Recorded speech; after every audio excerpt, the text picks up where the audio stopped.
Bonjour à tous, bienvenue. Voilà, nous ouvrons l'atelier sur le numérique au service d'un urbanisme maîtrisé, où on parlera notamment de BIM, de Smart City aussi forcément.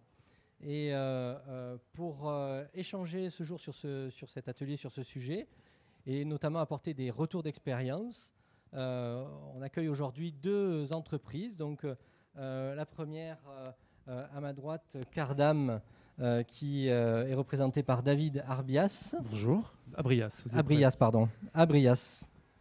Et excusez-moi d'écorcher le prénom, enfin le nom, pardon. Et José Antonio Cubas Segura également. Voilà. Je vais vous laisser vous présenter plus particulièrement, mais pour ceux qui sont en live, vous pouvez aussi retrouver les informations de l'entreprise sur cardam.com, sur leur site web. Voilà, donc David, vous êtes associé et directeur général de Cardam. Peut-être vous pouvez nous présenter un petit peu Cardam ? Oui, alors en quelques mots, Cardam, c'est une société qui fait à peu près 400 personnes, qui est implantée dans toutes les villes de France. On a des micros, mais qui n'amplifient pas, en fait, pardon. C'est pour l'enregistrement. Donc Cardam, on est une société française basée dans 8 grandes villes de France, mais présente un peu partout en Europe. On intervient dans plusieurs métiers, l'architecture d'une part, l'architecture d'intérieur et le design, le conseil, l'ingénierie et le digital. On a depuis 3 ans une branche digitale, représentée ici par José, qui intervient autour de toutes les problématiques digitales du bâtiment et de la ville. Voilà, et on a une centaine de personnes ici à Toulouse, autour des métiers de l'architecture, et j'ai quelques personnes dans la salle. Voilà, d'ailleurs, nous sommes partis à peu près pour 20 minutes d'intervention de chaque entreprise. Et puis après, il y aura aussi un petit question-réponse possible pour les gens présents dans la salle. Pas forcément dans le live, mais pour le coup, sinon, on animera avec les questions de la salle. Alors peut-être, pour vous présenter un petit peu, José, vous pouvez nous dire un petit peu, parce que vous êtes l'expert du BIM là, sur le sujet, avec voilà, pas mal d'expérience sur tout ce qui touche au smart building, l'architecture, l'urbanisme. Vous avez un pôle de compétences très large. Moi, je m'appelle José Antonio. Moi, je suis diplômé en architecture, diplômé en urbanisme et chercheur. Et je travaille au sein de Cardam. Je suis directeur donc BIM et Smart Building. Alors, vous allez comprendre le rapport entre les deux et les liaisons méthodologiques et fonctionnelles que les deux disciplines apportent au bâtiment. J'ai travaillé pendant très longtemps sur les questions des bases de données et de la gestion de données statiques sur le patrimoine. Et maintenant, c'est la donnée active qui arrive avec toute cette affaire d'IoT et de scalabilité fonctionnelle ces 3 dernières années. Bien, merci. Et alors donc, la deuxième entreprise, c'est l'entreprise donc OTCE, représentée aujourd'hui par Bertrand Gatti, voilà, pareil, issu du territoire toulousain et président donc du groupe avec une bonne vingtaine d'années de métier. Donc, qui est OTCE ? Est-ce que vous pouvez nous en dire un petit peu plus ? Oui, merci. Alors bonjour à tous. Donc OTCE, c'est un groupe d'ingénierie.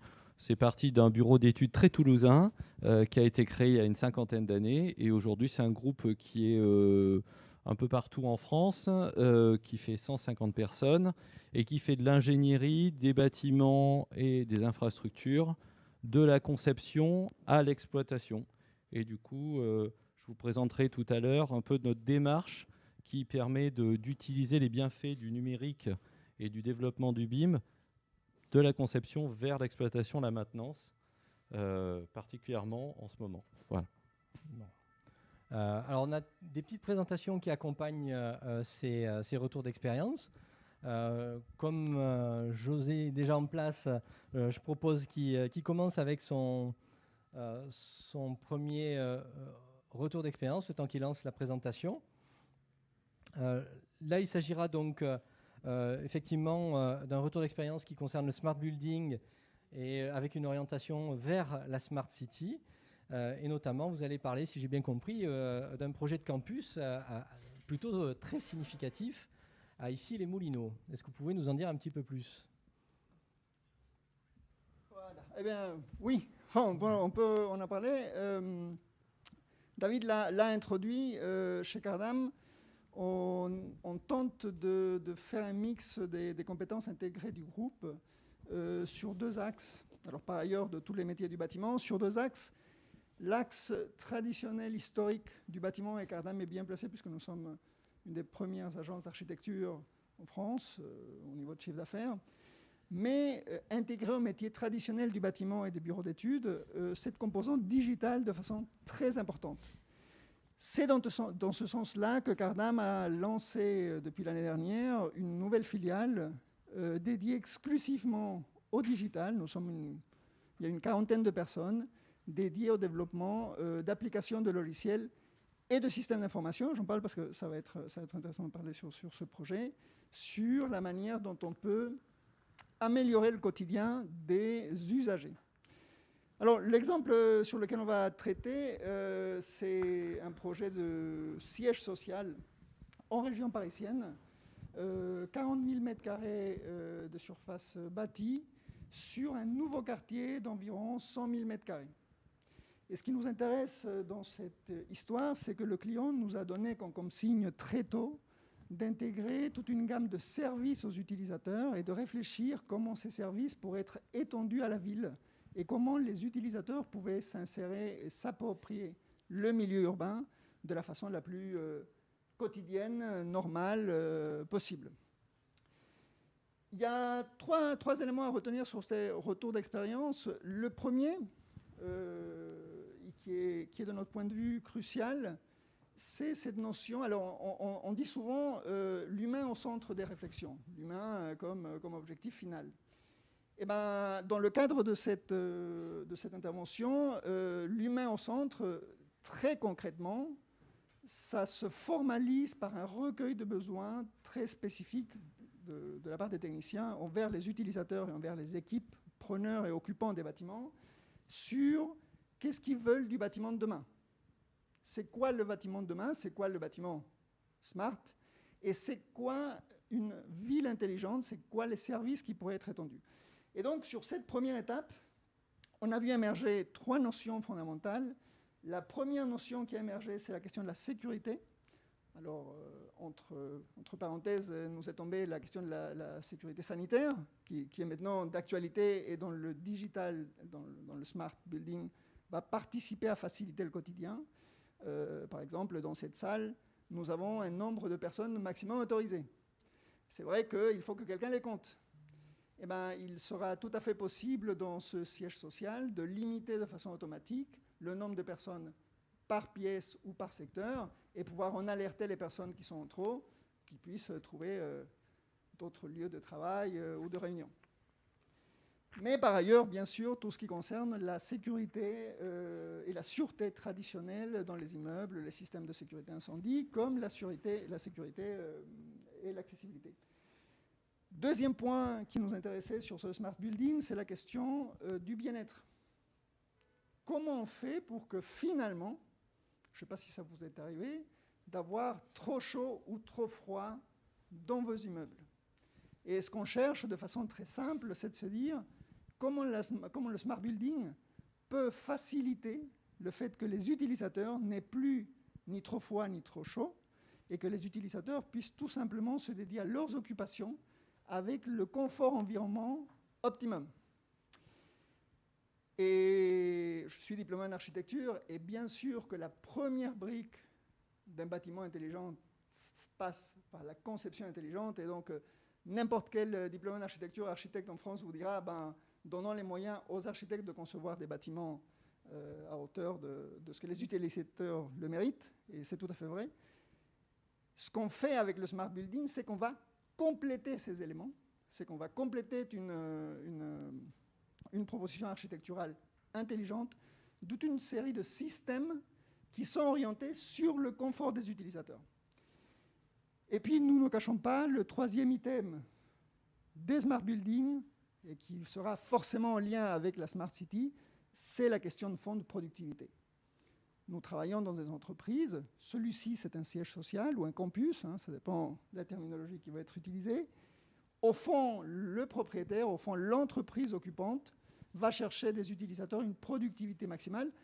Et il ne faut surtout pas prendre cette notion de productivité maximale comme le travail à la chaîne optimum, mais c'est comment un étudiant peut être le plus optimum dans son apprentissage à l'université, et donc faire des facultés les mieux positionnées. Comment, effectivement, un employé de bureau peut se placer par rapport à ces éléments et peut évoluer. Donc, à partir de ce recueil de besoins initial, de ces 3 points, on a procédé au déploiement d'une gamme de services très large qui passe par ailleurs par la création de bases de données spécifiques. On en parlait sur la question du BIM. Sur ce bâtiment, nous avons plusieurs types de BIM. Alors j'ai l'habitude de dire qu'il y a plusieurs maquettes dans une BIM. Ici, on en a plusieurs types de BIM qui sont de façon horizontale superposés les uns aux autres, puisqu'il y a des systèmes d'information différents. Donc, on va se préoccuper de comment les utilisateurs sont accueillis dans le bâtiment, comment on peut faciliter leur arrivée. On va mettre à disposition toute une gamme d'informations en direct sur le quartier, sur les commerces, sur la mobilité, sur les activités culturelles.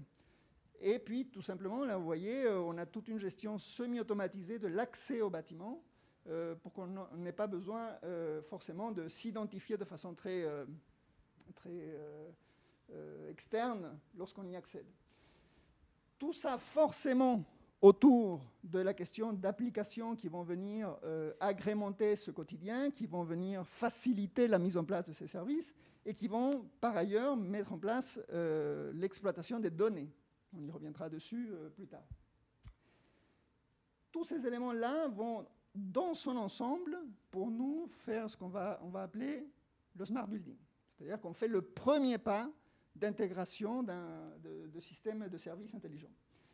Et ce service intelligent, ce système de services intelligents, qui se déploie à l'intérieur du bâtiment, vont petit à petit sortir du bâtiment, bien sûr par les questions plutôt périphériques et immédiates au bâtiment, comme le contrôle et la sûreté des lieux environnants, ou les questions de gestion de confort qui prennent forcément en compte toutes les questions de température, d'hygrométrie, de ventilation ou autre.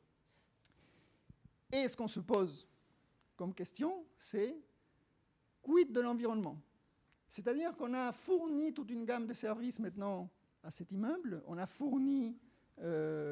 outillé l'infrastructure de dispositifs capables de répondre à ces services.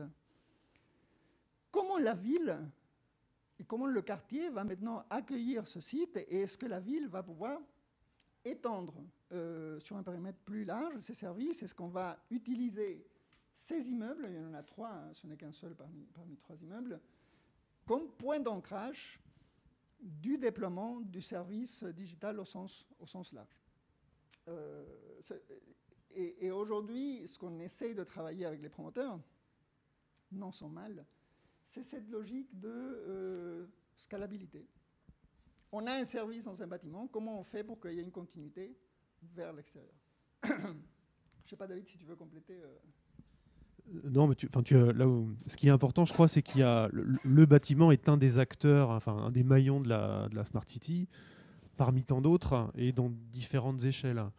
Et ce qui est important, c'est qu'il n'y ait pas de rupture de chaîne, justement, parmi tous ces acteurs, et c'est ce qui aujourd'hui fait un petit peu défaut, puisque très souvent on conçoit, nous, des bâtiments qui intègrent pas mal de technologies, mais cette technologie s'arrête à la porte du bâtiment, ou ne rentre pas en résonance à l'échelle du quartier, ou à l'échelle de la ville, ou plus largement, puisque maintenant on parle de smart country, et il n'y a pas de raison que l'intelligence se limite au centre-ville et ne participe pas à l'intelligence d'un circuit court et d'une correspondance entre la ville et la campagne.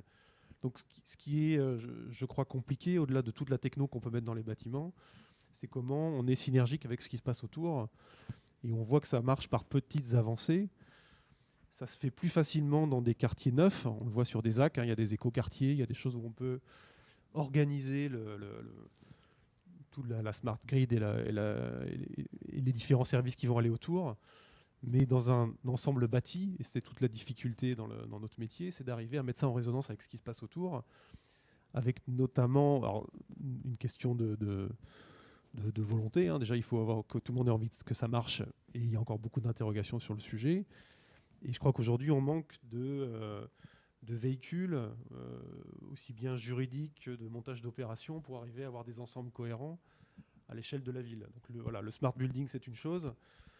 Maintenant, créer la scalabilité que tu évoques, je crois que c'est un step qu'on est en train de travailler localement, mais qui va demander encore pas mal de développement. Alors après, moi j'ai une question. J'ai compris que les usages étaient très importants. Je pense que c'est pas si facile de sonder les usages. Vous nous avez évoqué 3, on va dire, principaux que vous avez référencés, mais comment vous faites pour travailler aussi un peu plus la spécificité locale que vous représentez là, mais qui peut être aussi particulière, j'imagine, d'une ville à l'autre, d'un contexte urbain à un autre, etc. quoi. Ça passe forcément par l'empowerment en fait, de l'usager.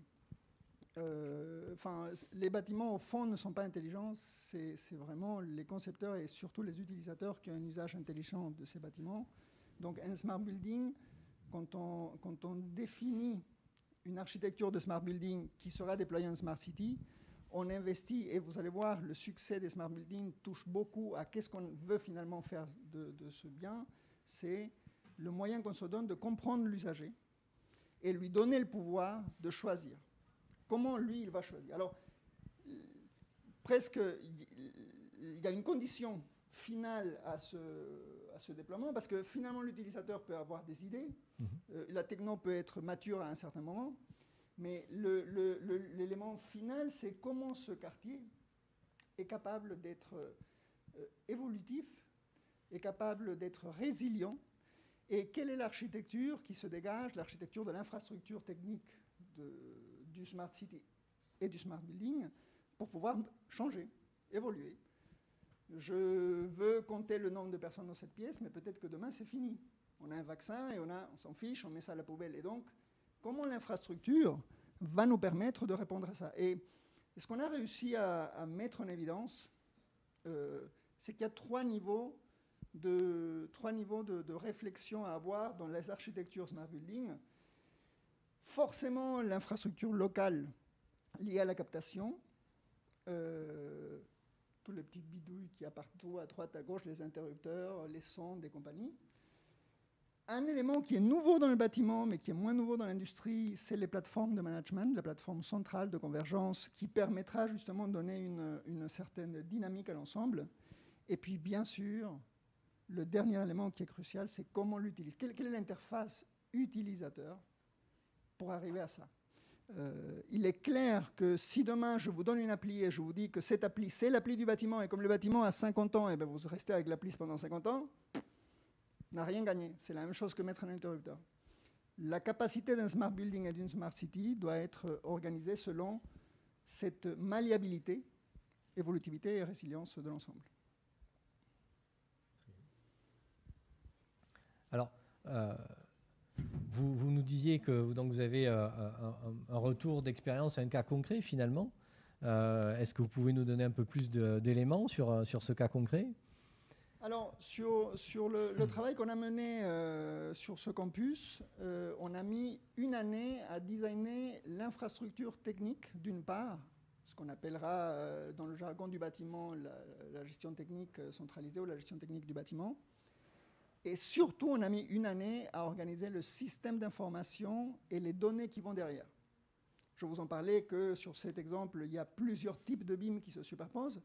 Eh ben, le jour 0, le promoteur est arrivé, il nous a dit « Bon, ben, on a une base de données pour gérer votre bâtiment, voilà, on vous la donne, elle est excellente, elle est complète. » Oui, elle était très descriptive, elle était moyennement complète, mais surtout, elle ne répondait pas aux enjeux d'intégration de services. Et donc, on a pu accompagner ce client pendant une année d'abord, pour d'établir les différents échelons de l'architecture et pouvoir lui donner une marge de manœuvre sur le design de son infrastructure.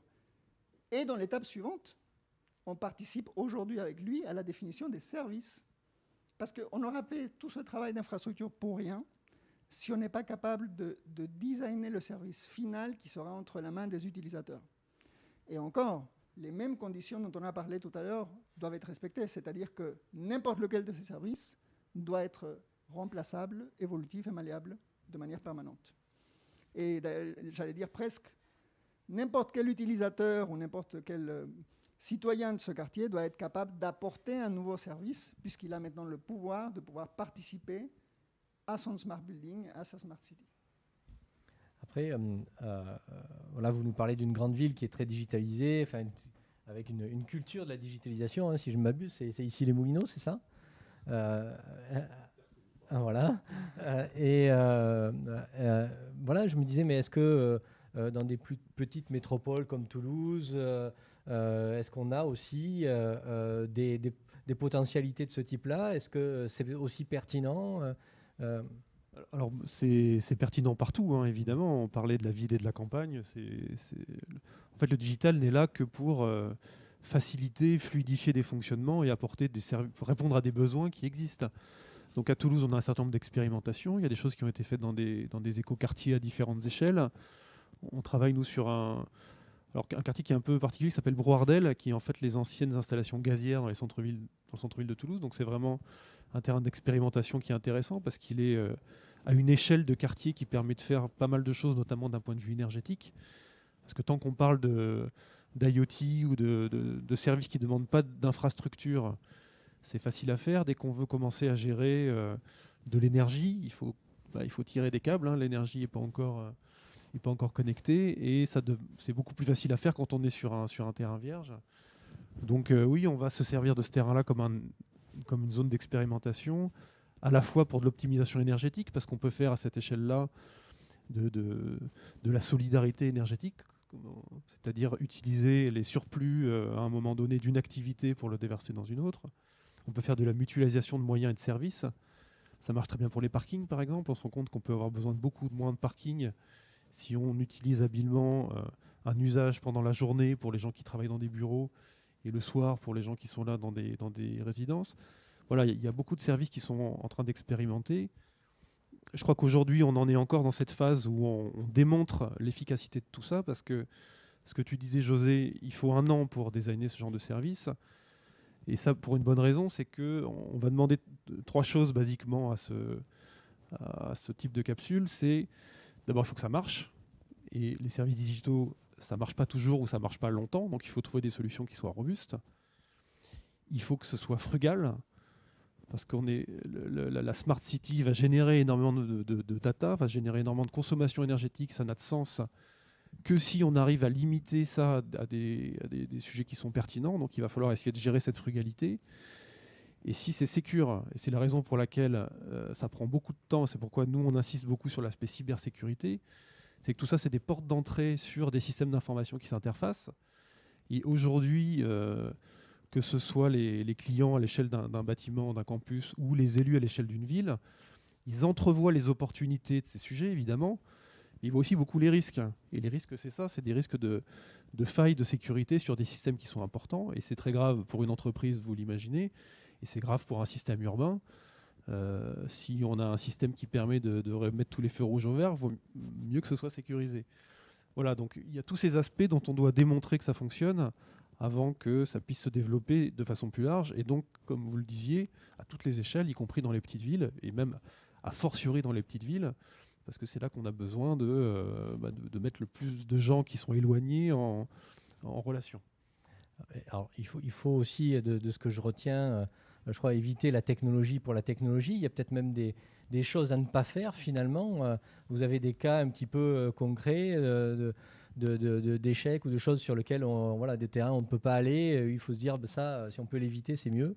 Alors, je ne citerai pas des échecs, mais on va dire que la notion de smart building et de smart city, ce n'est qu'une reconversion d'une proposition déjà ancienne du XXe siècle, c'est de concevoir des villes complètes du début à la fin et pouvoir donner la satisfaction la meilleure à nos utilisateurs. On en discutait, une smart city peut être un échec dans la même mesure qu'une ville planifiée comme Brasilia a été forcément un échec dans quelques mesures de la création de ces villes satellites dans les années 60-70. Le risque étant de laisser en dehors du périmètre fonctionnel et serviciel des populations qui font partie de la ville et dont la ville la nécessite, puisque sinon elle ne serait pas là. Donc il y a aujourd'hui des retours d'expérience historiques sur cette notion de la création in situ, création de zéro de la ville. il n'y a pas aujourd'hui d'échec de la Smart City au sens... j'ai mis en place des services et personne ne les utilise, ou en tout cas, on ne les publie pas beaucoup. Mais des morceaux de Smart City ont retrouvé des problèmes, David on en parlait, au sujet des montages. L'expérience de Sidewalks Labs, qui est la filiale d'Alphabet, donc maison mère de Google au Canada, montre bien que les sociétés d'informatique veulent mettre le pied dans l'immobilier, pas parce qu'elles considèrent que l'immobilier ou le foncier a une valeur, mais c'est parce que les données qui sont derrière sont super riches. Et le désaccord qui avait été trouvé, je crois que c'était entre la ville de Toronto et Alphabet, basé sur la mise à disposition de données. Donc, finalement, entre des gens qui gèrent la politique et l'architecture de la ville au sens large, et l'informatique, et c'est pour ça que pour nous, c'est un choix intéressant, celui qu'on a fait, c'est de prendre des informaticiens et de les faire venir à la maison. C'est pas sans moindre mal, c'est pas facile tous les jours, notamment avec les collègues de la cybersécurité. Mais le diplômé d'architecture que je suis comprend plus ou moins les problématiques liées aux informaticiens, et j'ose espérer qu'ils comprennent l'intérêt particulier qu'en France nous avons par l'architecture comme intérêt public. Voilà. Donc il y a eu des échecs au global, mais pas des échecs. Bon. C'est fini. Slide. Bien. Je vous propose, si vous avez des questions, soit de les poser maintenant, si vous avez envie, soit d'attendre à la fin de la deuxième intervention. Il y aura aussi la possibilité de poser encore des questions.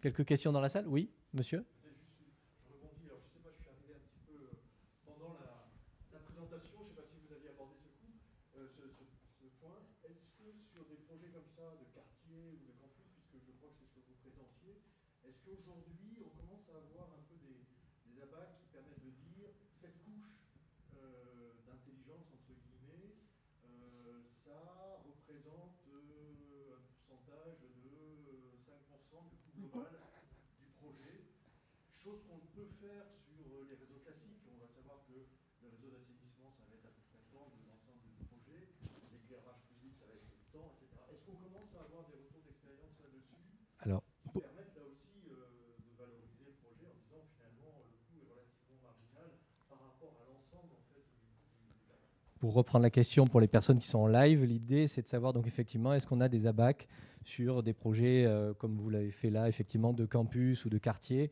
pour savoir voilà, quelle est l'efficience finalement de la solution à mener avec le digital. Alors la promesse du machin, c'est que ça ne coûte pas plus. Enfin, c'est une promesse compliquée à tenir. Pourquoi que ça ne coûte pas plus? Tout simplement parce qu'on va... C'est un peu quand on... Je l'adore parce que je travaille pendant longtemps et je fais encore du BIM. C'est toujours une aventure. On dit que le BIM doit faire réduire les coûts, mais la première chose qu'on voit, c'est qu'il rajoute des trucs. Dans le Smart City, dans le Smart Building, on n'en est pas très loin de ça. C'est-à-dire que la première chose qu'on voit, c'est les coûts de l'infrastructure physique en plus, donc des capteurs en plus, des tuyaux en plus, etc., pour une promesse d'efficacité future. Enfin, ce qui est marrant, c'est que c'est exactement comme dans le BIM, c'est ceux qui investissent ne seront peut-être pas ceux qui récupèrent l'argent. Et les deniers publics, ils passent au milieu des deux. Donc, ce n'est pas évident.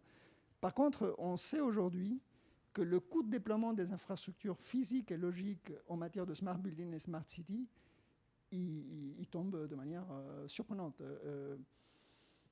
Les petits machins multicapteurs avec 6 points de mesure, ça coûte, ça dépend où on le construit, mais ça peut coûter de quelques centimes à quelques dollars et qui remplacerait 6 ou 7 capteurs traditionnels qu'on a dans cette pièce. Donc aujourd'hui, le coût n'est pas dans la fabrication, n'est pas dans la création, et même, on parlait avec David, l'année qu'on a pris en plus pour monter ça, c'est un coût, hein, parce que ça fait beaucoup de travail, mais ce n'est pas ça qui est en plus.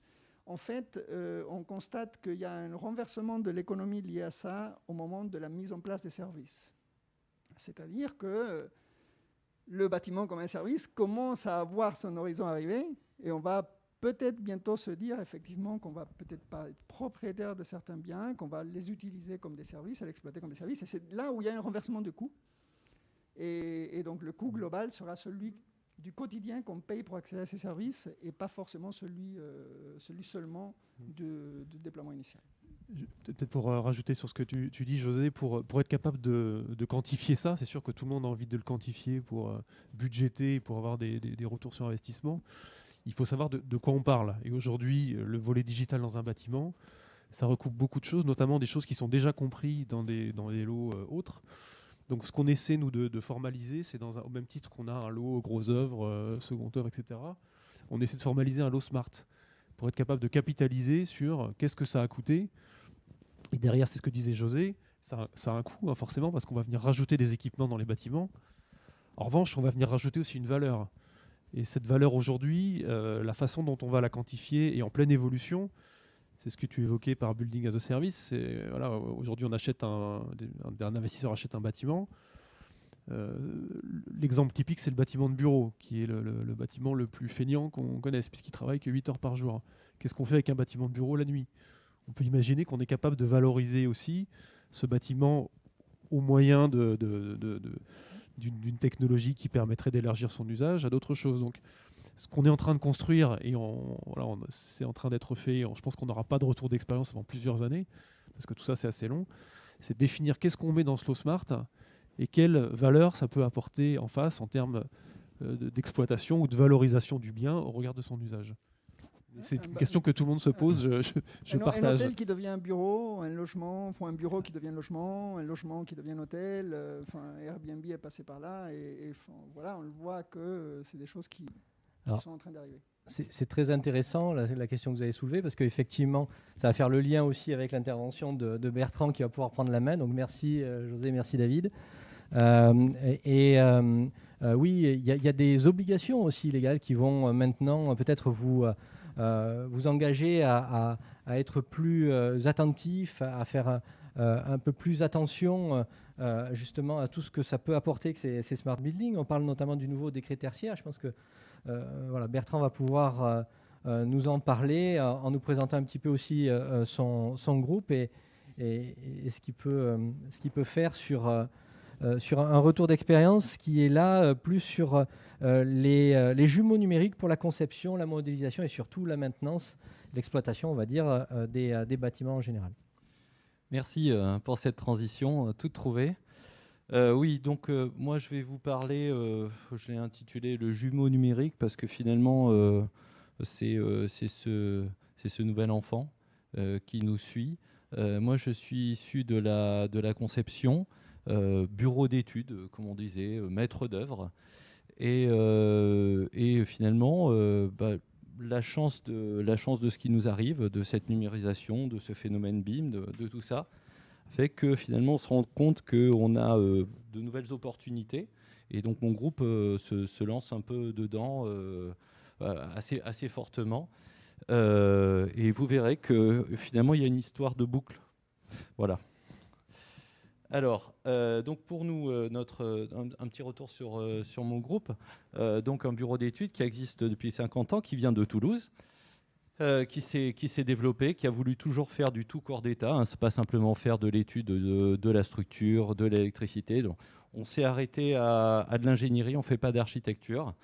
Mais par contre, effectivement, on couvre tous les volets du bâtiment et des infrastructures, des ouvrages d'art, des routes, des ponts, etc. Voilà. Alors, ce qui est intéressant de dire, c'est qu'au début, on était donc dans la conception et la direction de travaux.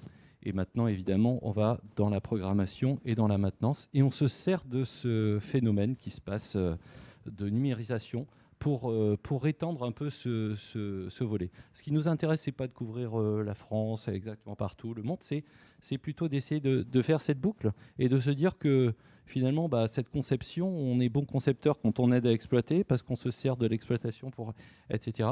Et l'outil, le fameux jumeau numérique du tel que construit, qui commence qui naît avec la conception, hein, c'est la fameuse maquette BIM, il évolue et il va aider à exploiter, on s'en sert, et puis après, ce bâtiment qu'on exploite, on va le reconstruire, l'étendre, etc.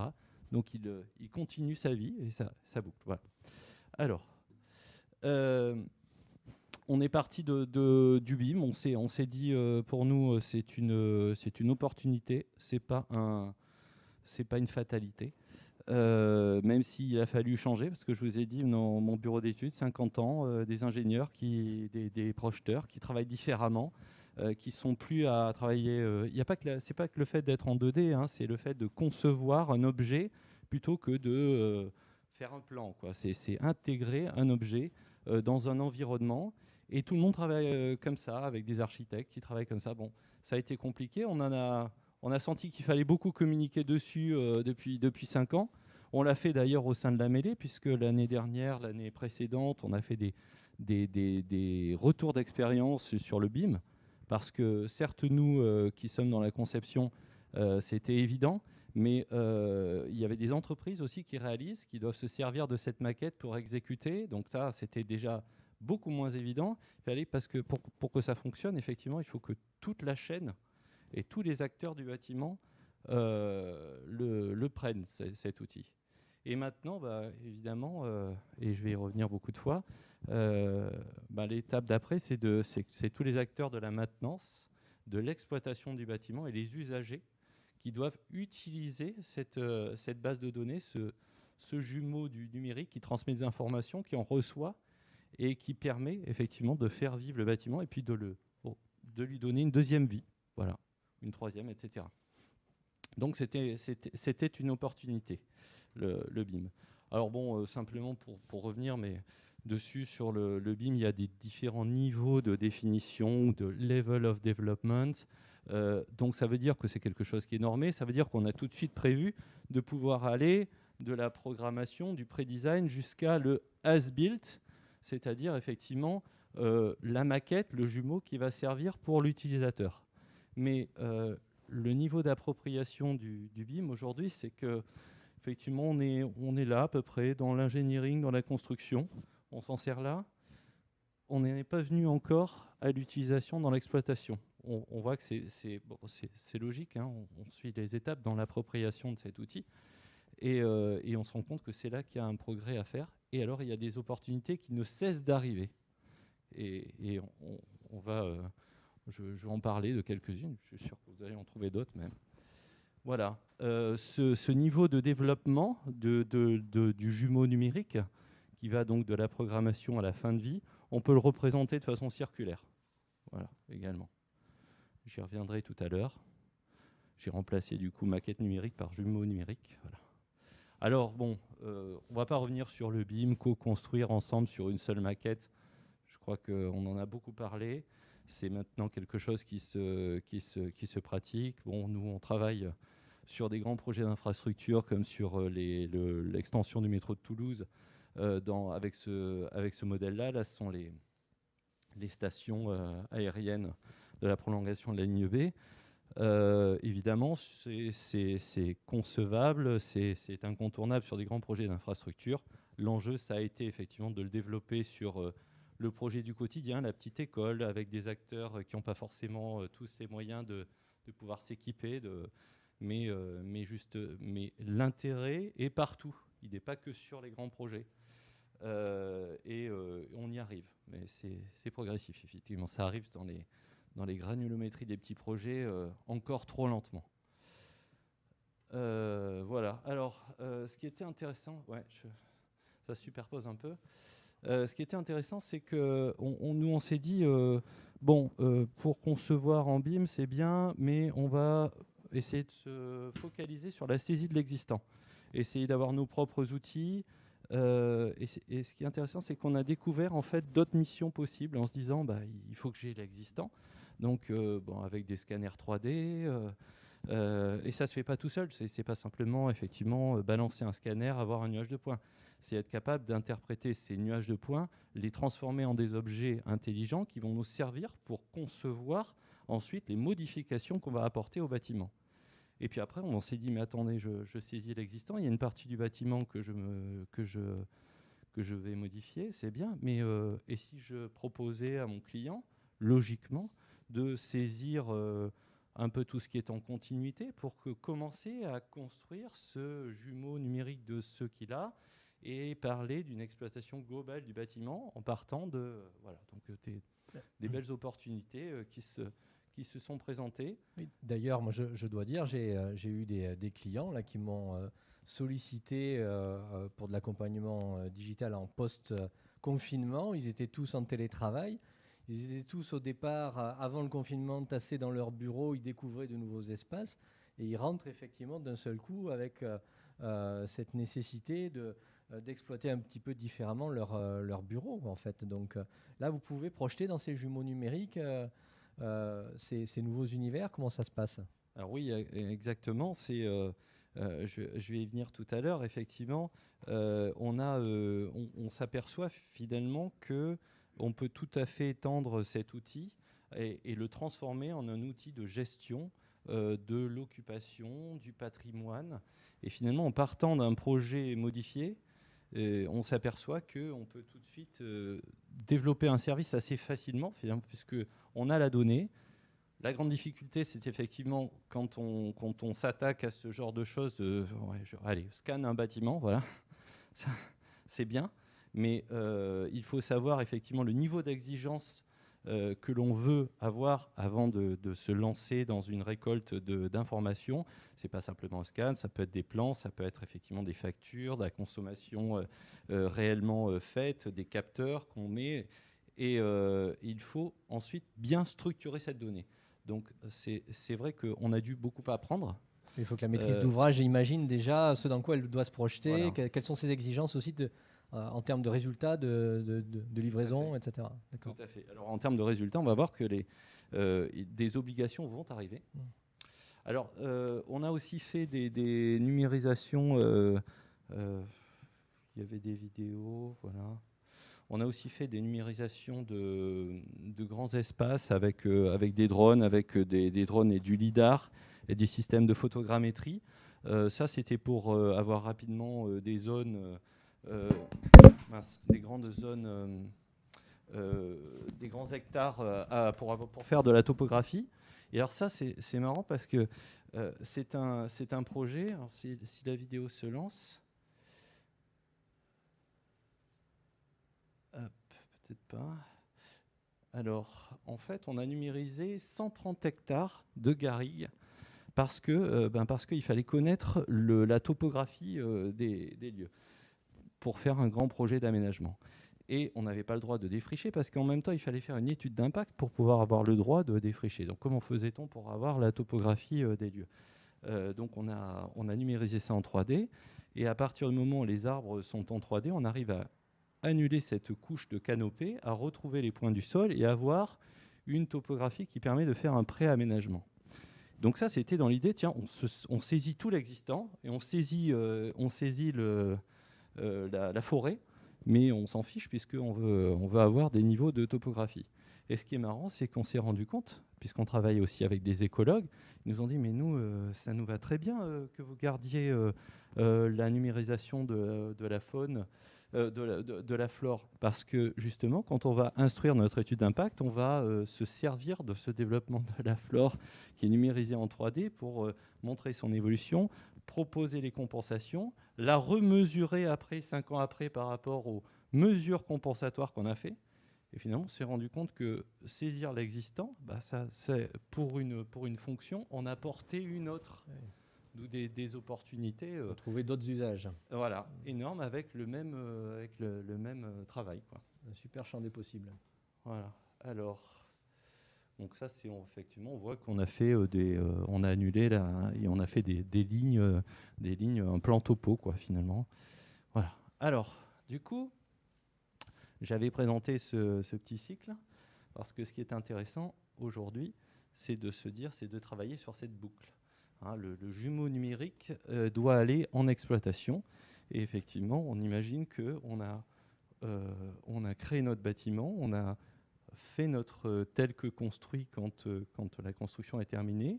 On l'exploite, on continue à utiliser cette base de données du jumeau numérique dans l'exploitation. Et après, on reconstruit, on étend le bâtiment. Et donc, ce jumeau vit. Et à l'échelle d'une ville, on imagine qu'on a cette copie de la ville numérique, finalement, qui interagit avec une donnée structurée. Alors nous, on ne réfléchit pas à l'échelle de la ville, hein, on réfléchit à l'échelle des patrimoines immobiliers de nos clients, qui sont beaucoup dans l'industrie. Mais pourquoi pas? Et c'est effectivement là qu'est la vraie marge de progression de la démarche qui a commencé, qui ne doit surtout pas s'arrêter. Il y a des choses qui vont accélérer. Alors, je ne sais pas si on en a beaucoup parlé, si vous avez entendu parler du décret tertiaire qui est sorti l'année dernière. Mais ça va sûrement participer à l'accélération de cette chose. C'est effectivement, sont concernés tous les propriétaires et bailleurs de plus de 1000 m² d'activité tertiaire ou liées à du tertiaire. Alors, donc ça veut dire que ça fait beaucoup de mètres carrés. À partir de l'année prochaine, 2021, septembre 2021, dans moins d'un an, il y aura une obligation de s'engager sur une réduction énergétique du bâtiment considéré, de l'exploitation considérée, 2030, moins 30%, 2040, moins 50%, 2050, moins 60%, ça évoluera, à partir d'une situation déclarée, d'une utilisation du bâtiment déclaré. Il y aura des compensations qui se feront par évidemment le fait que le bâtiment soit plus ou moins utilisé. Il faudra le démontrer. Les variations des phénomènes climatiques aussi seront prises en jeu parce que c'est évidemment, on se rend compte que chaque année, on perd tous nos repères de ce côté-là. Ça fait largement de débat, oui, ce décret. Hein. Et le gouvernement a dit les actions destinées à atteindre ces objectifs seront évidemment la performance énergétique des bâtiments, l'installation d'équipements performants et de dispositifs de contrôle et de gestion active de ces équipements. Il faut mettre l'intelligence dans ces équipements. Il faut que ces équipements interagissent avec leur environnement. Évidemment, on jouera sur les modalités d'exploitation et sur l'adaptation des locaux à un usage économe. Et là, je l'ai mis, évidemment, c'est ce que vous disiez, et le comportement des usagers. Oui, on a trop fait notre conception parce qu'on prenait les projets à un certain niveau sans mettre l'usager au cœur du système. Parce que les programmes étaient faits, parce que ils étaient en dehors. Et alors, on se rend compte que, et c'est ça qui est fou, c'est que dans les grandes maîtrises d'ouvrage qui ont des gros patrimoines, il y a les équipes qui conçoivent, il y a les équipes qui exploitent. C'est toujours ça. Et pas de communication entre ces deux mondes. Nous, on croit fortement et beaucoup au développement de justement cette continuité du jumeau numérique qui va aider à exploiter, qui part de la conception, qui aide à exploiter pour relier ces mondes, effectivement. Et c'est énorme, 30%. Alors, je crois qu'il y a un volet digital, mais comment on va y arriver à ces 30%? C'est 30% en 10 ans. Alors, on va y arriver en exploitant mieux, en rationalisant les espaces, en isolant, en mettant des systèmes de contrôle qui ne font pas de la surconsommation, mais qui consomment effectivement en fonction des vraies occupations des usagers. Mais ça sera contrôlé. C'est-à-dire que là, c'est une nouvelle base de données que le gouvernement se constitue.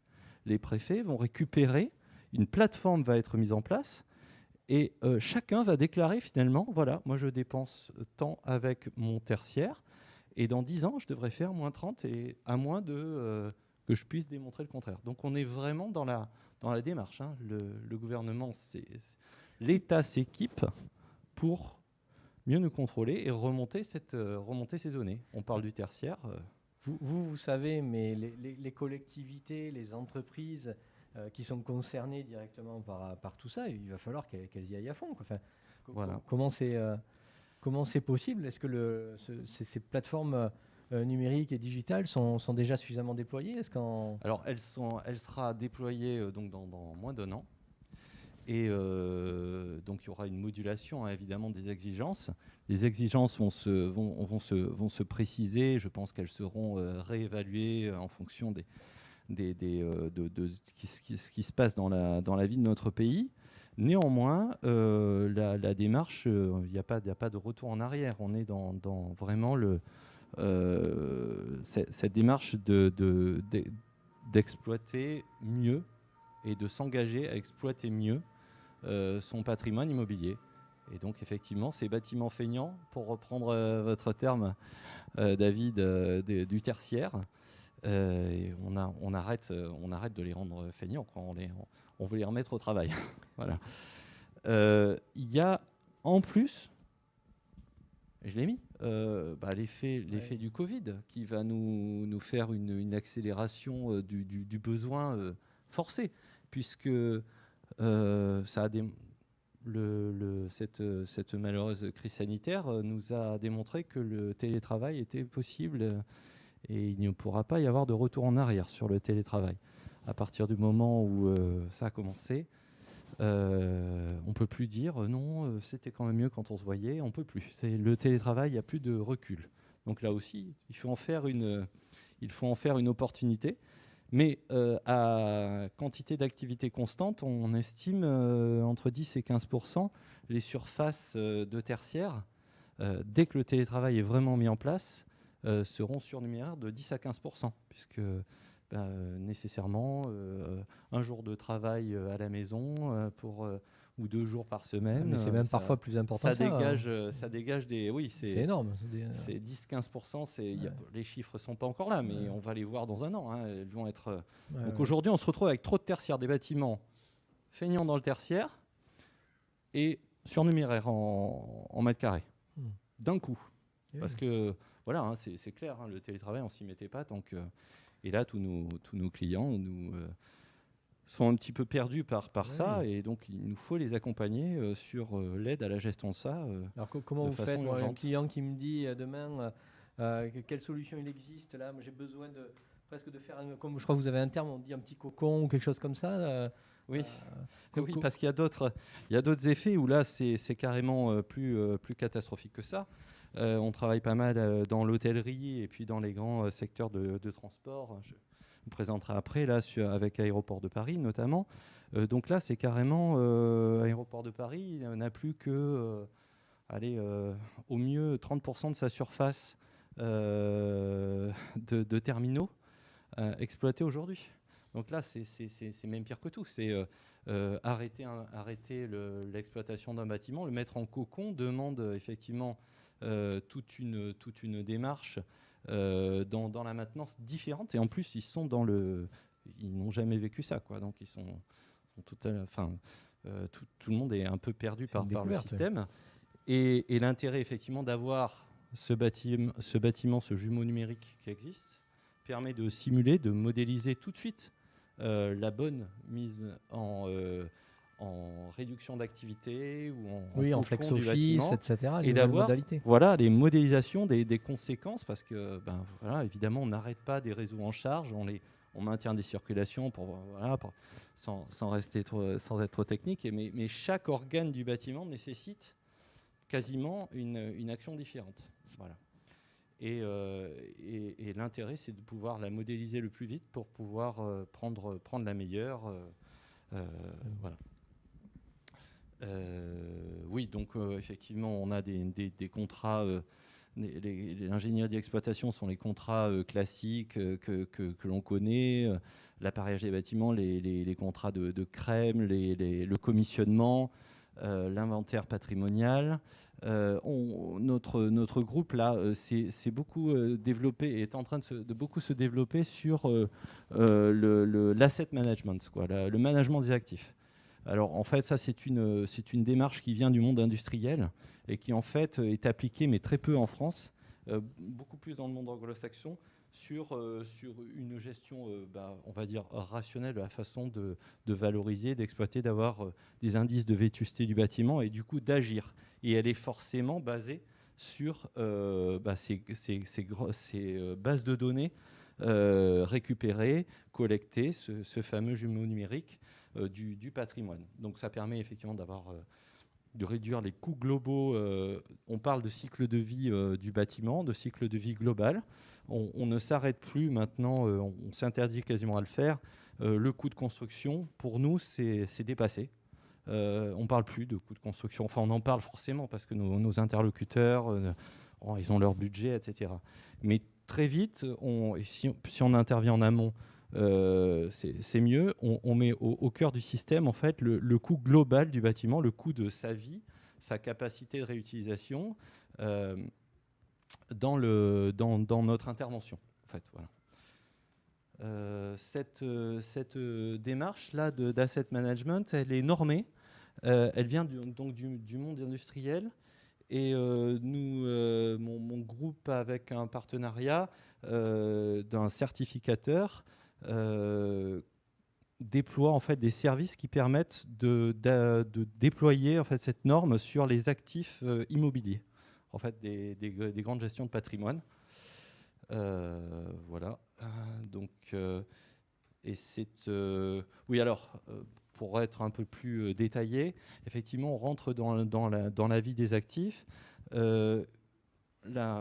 Pour tout ce qui constitue un bâtiment, donc tout ce qui peut être, je prends par exemple une centrale de traitement d'air, il y a une courbe, une cinétique de dégradation du bâtiment qui est liée à type d'intervention qu'on y fait. Donc on modélise, en fait, on continue à modéliser, finalement, se servant de cette CTA qui a été placée à un moment de la conception, on continue à modéliser sa vie et à du coup interagir sur et pouvoir dire à notre client, vous allez avoir dans votre budget de CAPEX ou d'OPEX des interventions différentes qui seront plus optimisées, et donc vous aurez un coût global de la vie de votre bâtiment qui sera plus maîtrisé.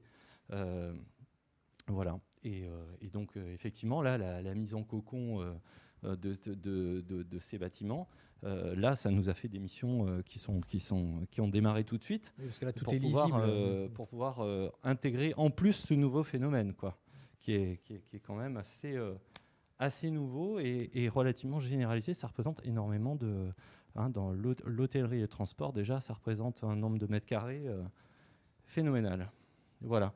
Et donc on travaille beaucoup avec Aéroports de Paris, justement sur on les aide dans leur gestion patrimoniale globale, et on numérise progressivement. En fait, on commence à numériser progressivement tout leur patrimoine et à intégrer effectivement ces réflexions. Et donc ça s'est accéléré puisqu'ils ont une problématique particulière très, très forte en ce moment. Voilà. Ben merci. Je vais essayer de faire vite. Je sais maintenant ce que je vais pouvoir dire à mon client. Je vais dire de vous appeler pour que vous puissiez faire une simulation de jumeaux numériques pour savoir comment mettre en place le Flex Office chez lui. Est-ce qu'il y a des questions dans la salle? Oui? Oui?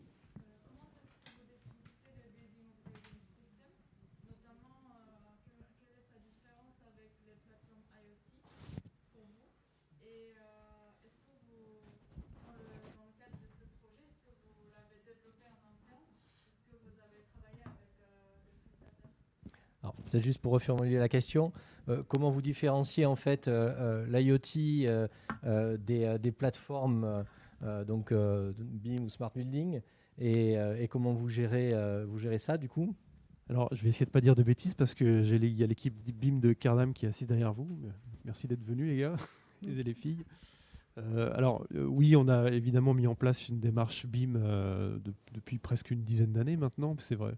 C'est vraiment l'outil de conception qu'on utilise de plus en plus dans le bâtiment pour les raisons qui ont été exposées. Alors là-dessus, l'IoT est quelque part une composante d'équipement des bâtiments de façon à recueillir de la donnée, parce que dans ce qui était présenté précédemment, on peut effectivement servir du modèle numérique pour faire de la simulation d'usage, c'est possible. C'est peut-être un peu lourd. Par contre, ce que ça peut permettre, c'est surtout de faire des modèles prédictifs. C'est-à-dire qu'une fois qu'on a un bâtiment qui existe et qui est en exploitation, on peut en optimiser l'exploitation de différents points de vue grâce à la maquette. Et on peut aussi s'en servir pour recueillir de la donnée, puisque c'est ce que permet le BIM. Ça permet de lier en fait un objet à de la donnée et de pouvoir traiter cette donnée et en tirer des conséquences pour la suite. Puisque je crois que la difficulté que vont avoir beaucoup d'exploitants, c'est de s'adapter sur des cycles de plus en plus courts pour avoir un bâtiment qui correspond à leurs besoins. On l'a vu tout à l'heure sur le décret tertiaire, il va y avoir un référentiel de consommation qui va être calculé sur l'année 2020. Ce qui va poser un problème parce que l'année 2020, je ne sais pas comment ça se passe chez vous, mais il n'y a pas grand monde dans les bureaux et on va avoir une facture énergétique plutôt basse. Donc le référentiel va être compliqué. Il va falloir faire des adaptations, peut-être des resimulations pour être capable de recréer un référentiel. Et voilà, c'est aussi ce que doit permettre dans la vie future du bâtiment le modèle numérique, c'est d'être capable de resimuler des scénarios plus complexes sur la base de données qu'on est capable de recueillir et d'en tirer des enseignements.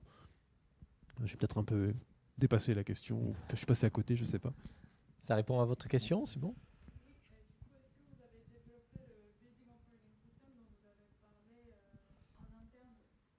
Est-ce que vous avez développé donc le BIM Notre boss, il est en cours, oui, il est en cours de développement puisqu'il faut arriver à interconnecter les données. Aujourd'hui, on a dans des bâtiments, alors je te vais te laisser développer peut-être, José, mais on travaille sur des systèmes de gestion technique de bâtiments qui sont capables de collecter un certain nombre de données, mais de façon limitée. Et l'enjeu, c'est de rendre interopérables les différents modes de collecte de données, notamment sur l'Internet des objets. Donc voilà, ce boss est en cours de développement. C'est vraiment un sujet du futur. Hein. Ça a été beaucoup. C'est au cœur de ce qui fait la performance d'un téléphone portable, et ça va être la même chose pour un bâtiment dans peu de temps pour être capable de lui donner une valeur de service. Mais Juste pour compléter, la différence principale entre une plateforme et le boss, c'est la notion de edge. La notion de edge nous apporte une résilience plus importante qu'une toute en plateforme, bien que historiquement, il y a une redondance plus importante quand on est dans le cloud. Aujourd'hui, nous travaillons, nous, sur plusieurs hypothèses de mise en place de Building Operating System, puisque nos clients, en fait, dû au fait des différents recueils des besoins, n'ont pas encore un ciblage suffisamment récurrent pour dire voilà le boss qu'il faut. Finalement, ce dont on constate, c'est qu'il y a un boss, et heureusement, on en a toute une gamme de partenaires qui a un boss pour une circonstance donnée aujourd'hui et qui sont suffisamment différents entre eux pour dire celui-là ne marchera pas dans ce contexte et celui-là ne marchera pas dans celui-là. Donc on travaille sur le nôtre, on travaille avec des partenaires, mais c'est extrêmement fluctuant. Alors dans ce contexte, l'intégration du BRIC qui arrive depuis 2 ans, et notamment l'appui et puis la mixité entre Google et Samsung à mettre en place les briques, nous modifie le contexte. Et puis, bien que les acteurs européens sont bien placés autour, ils ne sont pas non plus pilotes. Donc, ça questionne sur le positionnement du boss et du edge. Comment est-ce qu'il va être capable d'accueillir le brick dans le futur. Donc, on n'en sait pas encore, mais je pense qu'il y a une articulation à trouver dessus. Toujours une grande question, l'interopérabilité dans le digital. Tous ceux qu'on travaille dans le BIM, depuis le premier trait jusqu'à la fin, l'interopérabilité est le truc le plus génial du monde. Tout le monde déteste, mais moi je trouve ça magnifique. Quand j'étais chercheur associé, mon directeur de laboratoire, laboratoire CNRS, ministère de la Culture, me disait toujours « Mais José, ce que tu fais est complètement irraisonnable. On fait un modèle pour un usage. » Et donc, tu as 2 usages, donc tu fais 2 modèles. Et donc, on est arrivé dans les années 2000 avec cette notion du BIM à dire, avec un modèle central ou des modèles fédérés, on peut aborder toute une série d'usages. Ça ne marche pas. Pour un informaticien, c'est un contresens fondamental. Le développement par silo est beaucoup plus naturel. Bon, il va nous falloir conclure. Je ne sais pas si on a le temps de prendre une dernière question, peut-être. Une petite? Non? Bon, ben ça tombe bien, pas d'autres questions a priori. Je vous remercie, merci à ceux qui assistaient au live aussi, et je vous souhaite une bonne continuation avec les prochains ateliers. Merci à tous.